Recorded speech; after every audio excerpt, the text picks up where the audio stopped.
గగన ఘన విచలన ధరణిజా శ్రీరమణ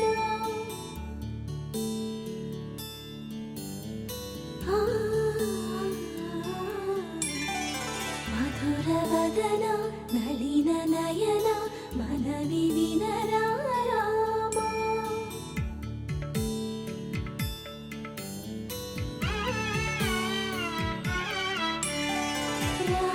చక్కని సీతకి అరచేత గోరింట ఇంత చక్కని చుక్కకి ఇంకెవరు మొగుడంట రామ చక్కని సీతకి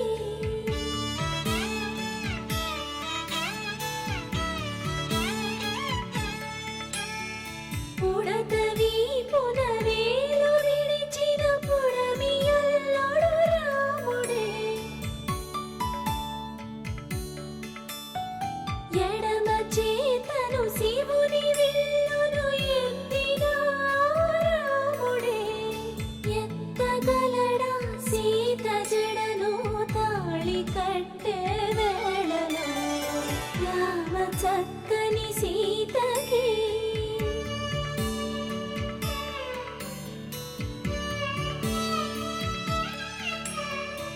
ఎర్ర జాబిలి చేయి రాముడేడని అడుగుతుంటే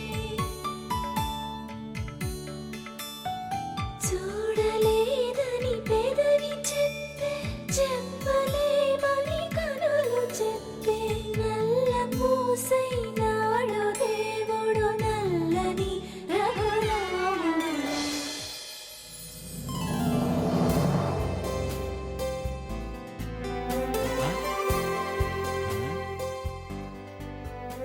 ఏంటి వీళ్ళంతా? ఏమో మీరే అడగండి. హలో హలో హలో హలో ఏంటిది? మెహందీ ఫంక్షన్ అంటే ఎంత హోష్ ఉండాలి, ఎంత జోష్ ఉండాలి, ఎంత పాష్ గా ఉండాలి. నలుగురు నాలుగు ముగ్గుల్లా కూర్చొని చేతికి పేడ గొబ్బమ్మల గోరింటాకు పెట్టుకుంటే ఎలా ఉంటదే? లేకపోతే ఏం చేయాలి మరి? ఏదన్నా ఒక ఆట పాట గానా బజానా ఇవన్నీ ఉండాలి కదా. నేను కూర్చున్న చోటు నుంచి లేవలేని మనిషిని, నన్ను మాత్రం ఇందులో లాక్కండి బాబు. పిచ్చి పెద్దమ్మి, ఇప్పుడు ఎంజాయ్ చేయకపోతే రేపు బాబు పాపు పుట్టక ఇంకేమంటావు? మేం రెడీ, మీ రెడీయా? నేను రెడీ. నేను రెడీ. నేను రెడీ.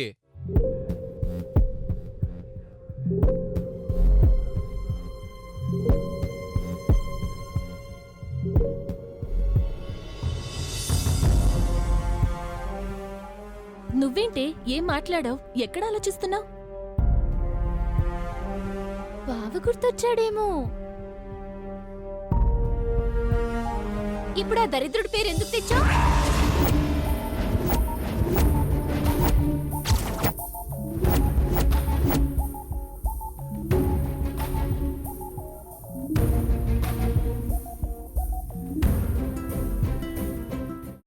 అమ్మా, అలాంటి వాళ్ళది నిజమైన ప్రేమ కాదు, అది వ్యామోహం. ఎగ్జాక్ట్లీ చిన్నత్త, నిజంగా ప్రేమించుకున్న వాళ్ళు అలా చేయరు. ఎంత మనసు విరిగిపోతే కన్న కూతుర్ని పట్టుకొని మా దృష్టిలో చచ్చిపోయా ఉంటుందా తల్లి? అది సరే అమ్మా, తన కూతురుతో తన మాట అనేటప్పుడు ఆమె మాటల్లో వ్యథ, కళ్ళల్లో బాధ గమనించావమ్మా? పెద్దబాబుకు బర్త్డే విషెస్ చెప్పు కూడా వెళ్ళాం కదా. ఊరికే ఎలా కాలిపోతుంది? మంట పెడితేనో పడితేనో తగలబడుతుంది.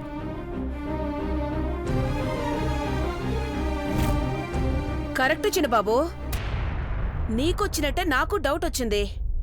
పార్వతే షర్టును తగలబెట్టిందనుకుంటా.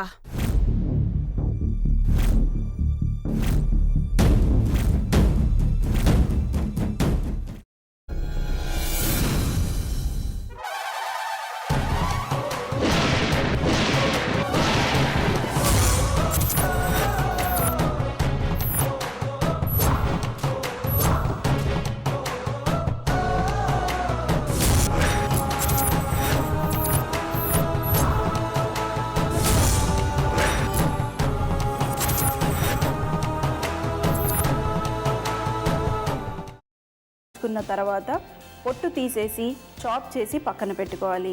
ఒక ప్యాన్లో కొద్దిగా నూనె వేడి చేసి అందులో ఆవాలు, మినప్పప్పు, శనగపప్పు, కరివేపాకు, సన్నగా తరిగి పెట్టుకున్న ఉల్లిపాయలు వేసుకుని 1 నిమిషం పాటు వేయించుకోవాలి. ఆ తర్వాత కాల్చి కట్ చేసి పెట్టుకున్న వంకాయని కూడా అందులో వేసుకుని బాగా మిక్స్ చేసి బౌల్లోకి ట్రాన్స్ఫర్ చేసుకుని అందులో తగినంత చిక్కటి పెరుగు లేదా పల్చటి పెరుగు వేసుకుని మిక్స్ చేసి అన్నంతో కానివ్వండి, చపాతీతో కానివ్వండి సర్వ్ చేసినా చాలా బాగుంటుంది.